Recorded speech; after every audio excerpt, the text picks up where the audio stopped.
Dear students, today we are going to discuss about the distributed systems processes. Okay, so before going to this topic, in the last class we discussed about the distributed systems architecture. Is it not? Distributed systems architecture. In distributed systems architecture, we discussed about the system architecture. We discussed about the system architecture styles. Okay, so here now we are going to discuss about the distributed systems processes. The distributed systems processes is explaining about threads, virtualization, clients, servers, and code migration. Okay, threads, virtualization, clients, servers, and code migration. Okay, so what is a thread? Thread is explaining about introduction to threads and threads in distributed systems. Threads in distributed systems. Before going to our topic, I want to give a basic idea about what is a thread. Okay, what is a thread? Thread is nothing but a set of instructions. Thread is nothing but a set of instructions which are executing. Okay, so with that set of instructions, the program may be stopped. Getting my point? The program may be stopped. Means what? A thread is nothing but a set of instructions are performing. With a set of instructions, the program may be stopped at the later stage. That is a thread. Okay, so we'll see what is a processor. Processor is nothing but provides a set of instructions. Okay, processor is nothing but a set of instructions along with the capability of automatically executing a series of those instructions. Is it not? Processor is nothing but a set of instructions are performing. A set of instructions are performing. Okay, thread. Okay, thread, a minimal software processor. The definition is explaining about a minimal software processor in whose context a series of instructions can be executed. What I told you, a set of instructions I told you, the definition it is giving a minimal software processor in whose context a series of instructions. Context means a set of instructions and its boundaries. Okay, context meaning a set of instructions and its boundaries. Okay, so what the definition is explaining here is a minimal software processor in whose context a series of instructions can be executed. Saving a thread context implies stopping the current execution and saving all the data needed to continue the execution at a later stage. To continue the execution at a later stage. Okay, process. See, generally the definition of the process is execution of the instructions. That's all. Whether it is a thread instructions or whether this are bad or good, or it is not like that. A process is nothing but a set of instructions are performing. Okay, a software processor in whose context one or more threads may be executed. Because our topic is threads, he is concentrating about threads process. Okay, threads process. A software processor in whose context one or more threads may be executed. Executing a thread means executing a series of instructions in the context of the thread. In that context of that thread. Context switching. Okay, context switching. Here it is context. What is meant by context? Context is nothing but a set of instructions and its boundaries. So here it is explaining about processor context, thread context, and process context. Means context in terms of process and context in terms of thread and context in terms of process. Okay, so processor context. What is meant by processor context? Processor's boundaries. Okay, processor boundaries connecting with the next instructions. Okay, the minimal collection of values stored in the registers of a processor used for the execution of a series of instructions. For example, stack pointer, addressing registers, program counter.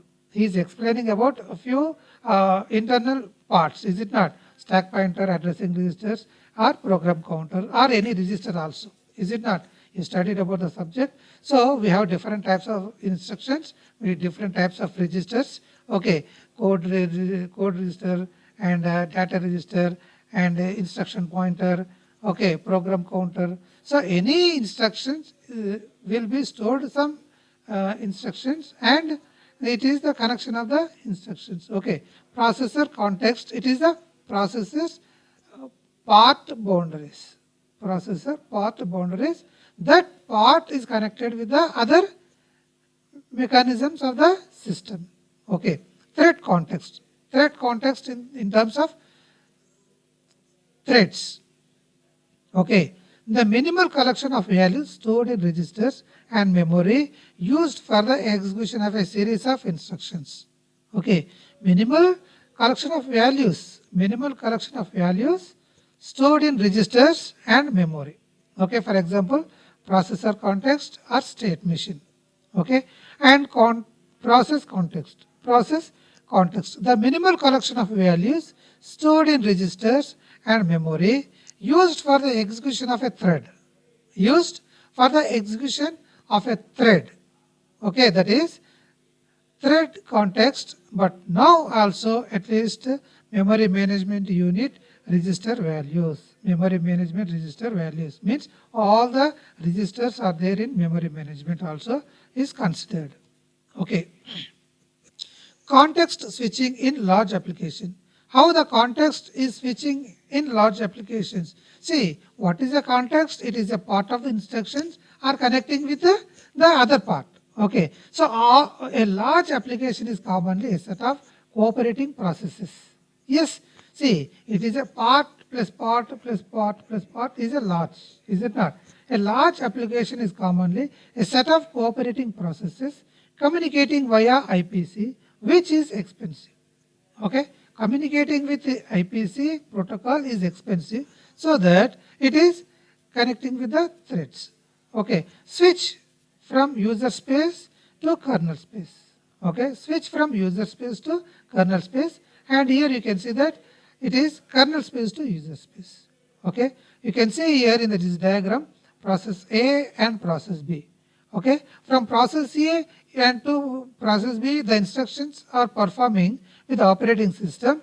Okay, with some instructions switching from user space to kernel space. From user 1 to it is going to kernel, and kernel to process B. Okay, switch from kernel to space to the user space. Okay, threads in and operating systems. Okay, threads and operating system. See, the main issue is, should an operating system kernel provide threads, or should they be implemented as part of a user level package?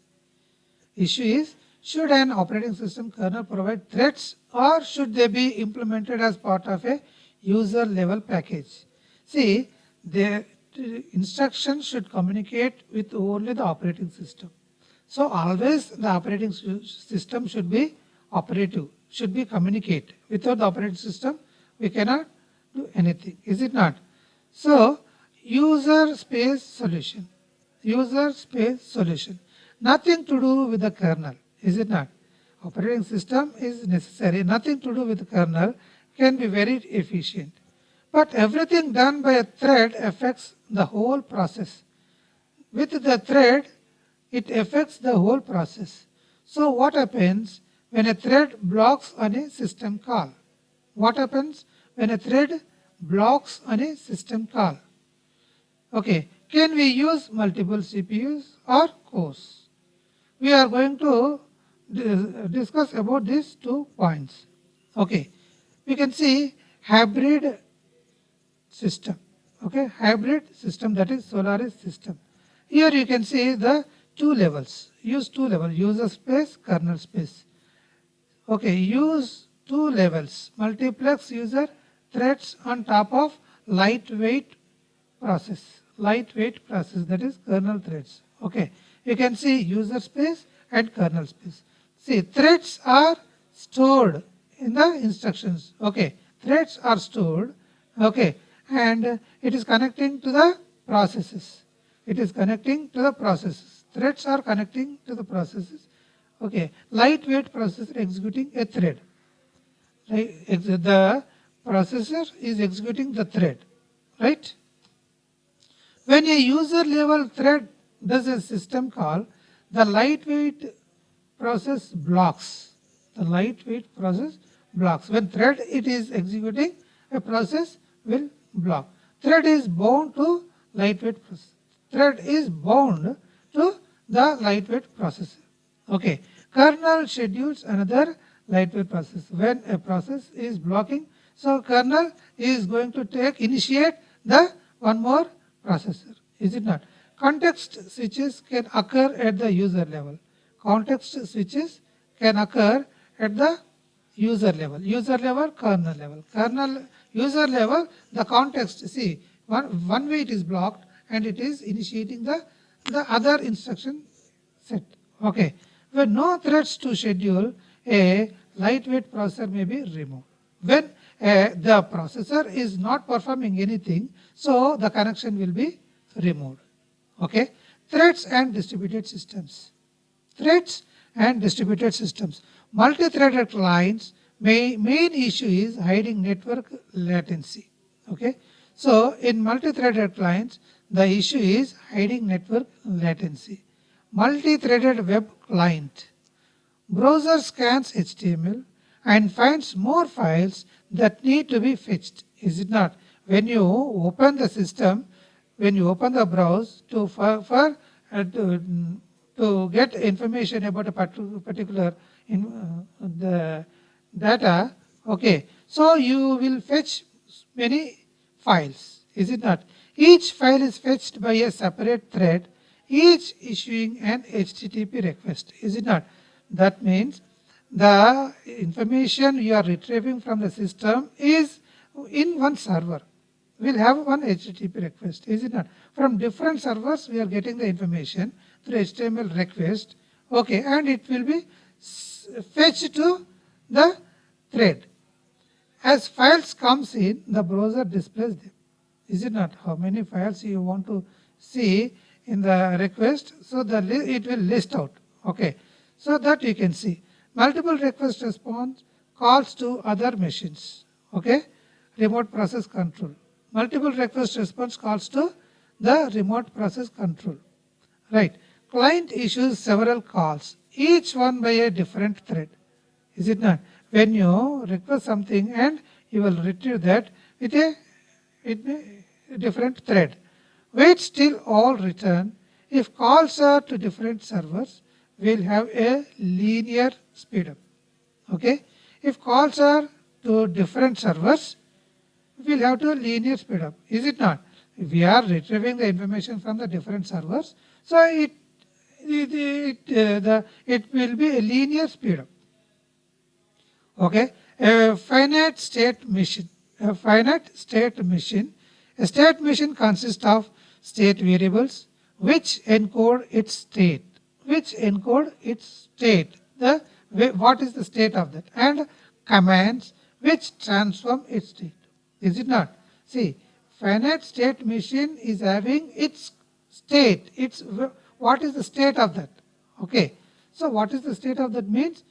What is the purpose of that? What is the purpose of that? And commands, what are the commands are there in that state? Okay. And which transforms its state. With that instructions, what it is going to do. Okay. Each command is implemented by a deterministic program. Each command is having its own purpose. With that, it is going to work on that program. Is it not? Execution of the command is atomic with respect to other commands. Obviously, the execution of the command is atomic with respect to other commands. A command, a instruction is related to other commands. Is it not? And modifies the state variable and or produces some output. Is it not? It may be from one command to other command, it is communicating, and we will getting the final output from the system. Final output from the system. Okay. A final state machine implemented using a single process that awaits messages containing requests and performs the actions they specify as in a server. Okay. So the operations are read any available input, process the input chunk, save state of the request and loop. Is it not? You want to execute something, we have to read and we have to process and we have to save and we have to loop. If it is repeatedly is working and it will be a loop. Okay. Threads and distributed systems. That is multi-threaded servers. That is multi-threaded servers. So with the multi-threaded servers, obviously it will improve the performance. It will improve the performance. Starting a thread to handle an incoming request is much cheaper than starting a process. Starting with a thread is cheaper than starting a process, because the thread will know what is the problem in that. Is it not? Single threaded server can't take advantage of multiprocessor. Single threaded server can't take advantage of multiprocessor. High network latency. Other work can be done while a request is coming in. Okay. The network latency should be high, and is there any other work is going on, let it go on. Okay. And for better structure, we'll use the simple blocking IO calls is easier. For better structure, we can use the simple blocking input-output calls is easier. And multi-threaded programs tend to be simpler. Multi-threaded programs leads to simplify the problems. You can see the image here, multi-threaded servers. You can see the image here, multi-threaded servers with the dispatched thread. Okay, see, thread is executing and request dispatched to a worker thread. See, okay, so request coming in from the network. Request coming from the network and thread is coming and it is the server worker thread. Okay, how the thread is working in the system, in the server is explaining here. A multi-threaded server organized in a dispatch worker model. Okay, dispatch worker model. See, worker thread is how it is working in the server. Okay, so for everything the operating system is involved. Right, this is the multi-threaded server. Okay, so what is there in the multi-threaded servers? 3 ways to construct a server. Model, characteristics. Okay, model, what is there in the model and what is there in the, what is the purpose of the model. Threads, parallelism, blocking system, calls. Okay, thread is parallelism, blocking the system calls. Blocking, threads is blocking the execution of the program. Single threaded process, it is no parallelism, blocking system calls. Okay, there is no parallelism, but even though it is blocking the system calls. Finite state machine, it is parallelism, non-blocking system calls. Okay, threads is parallelism, parallelly it is going and blocking the calls, and a single thread process, no parallelism, blocking the system, and finite state machine, parallelism is there and non-blocking system is there. Okay. The next topic is virtualization. Okay, so what is meant by virtualization? The role of virtualization in distributed systems and architectures of virtual machines. Architectures of virtual machines. Okay, intuition about virtualization. Intuition about virtualization. See, we studied about the intuition. Intuition means what? Imaginary part of that. Okay, make something look like something else. Make something look like something else. Something we are imagining, and whether what we are imagining is it according to that or maybe in a different manner. Make it look like there is more than one of a particular thing. What we are imagining is the same way or it may be in other way. Okay, virtualization. Observation. Virtualization is becoming increasingly important. Virtualization is becoming increasingly important for hardware changes faster than software.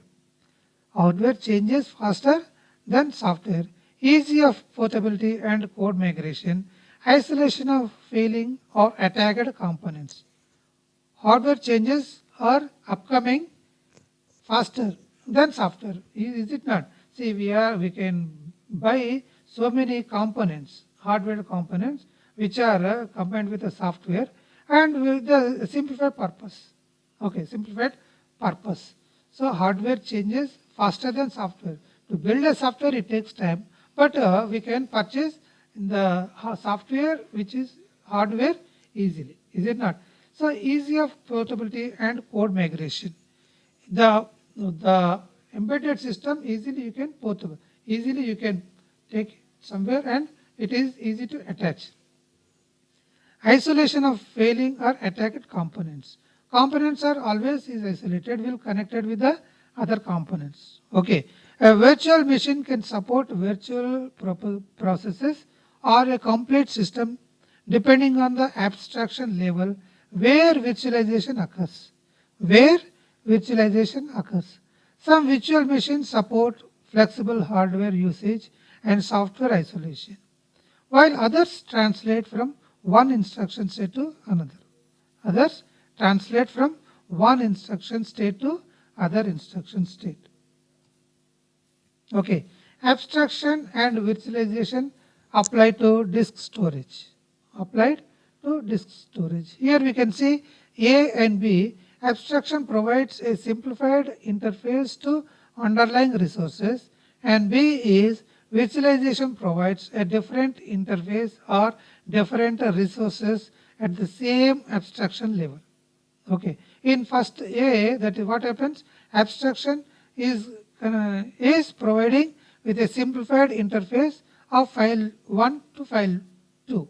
File 1 and file 2 are connected with the system. Okay, provides a simplified interface to the underlying resources. Okay, resources it is attaching, and here it is also the virtualization provides a different interface or different resources at the same abstraction level. Okay, at the same abstraction level, files are directly is attaching, and here the virtualization it is attaching like this. Okay, and virtualization is increasingly important. Just now we discussed, and easy of portability we discussed, isolation of failing or attacked components we discussed, easy of running different configuration versions we discussed, replicate whole website to edge server. Replicate whole website to edge server. Is it not? We can replace with the boundaries. Okay. So here also we can see A and B, two images. See, A is explaining program, interface, A and hardware or software to a system.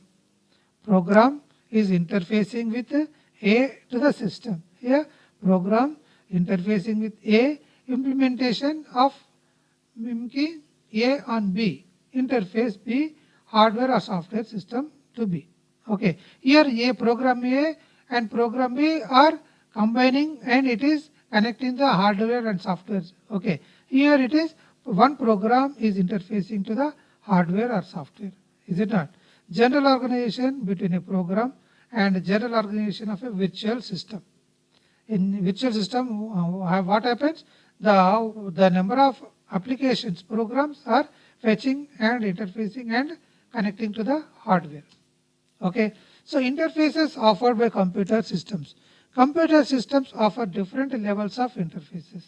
Yeah, different phases of interfaces. Interface between hardware and software non-privileged.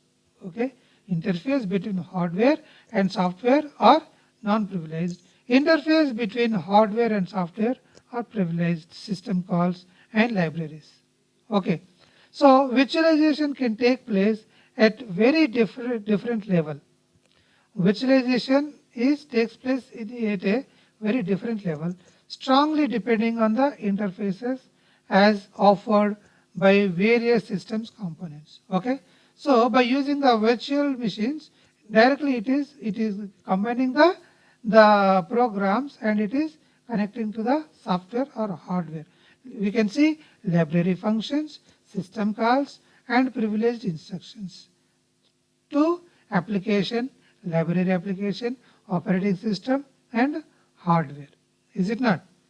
Application which we are running in the system, and library functions, and through operating system, and will be stored in the hardware. Okay. So this is about the virtual machines. Two kinds of virtual machines we can see. Two kinds of virtual machines, that is application, runtime system, operating system, hardware. Applications, operating system, virtual machines, monitor. Is it not? Here it is application and here it is applications. Number of applications are there, and here applications, runtime system, operating system with the hardware. Okay. Process virtual machine. A program is compiled to intermediate, portable. A program is compiled to intermediate. Okay, that is a portable code which is then executed by a runtime system. Right. Virtual machine. A separate software layer mimics the instruction set of hardware. Here it is combining the applications through a separate software and a complete operating system, and its application can be supported. Its completed application will be supported. Okay, this is about the virtual machine and the software processes. So what we discussed today, we discussed about the distributed systems processes and threads and virtualization. Okay. From clients onwards, we'll see in the next class. Any queries you can mail me. Right? Okay, bye.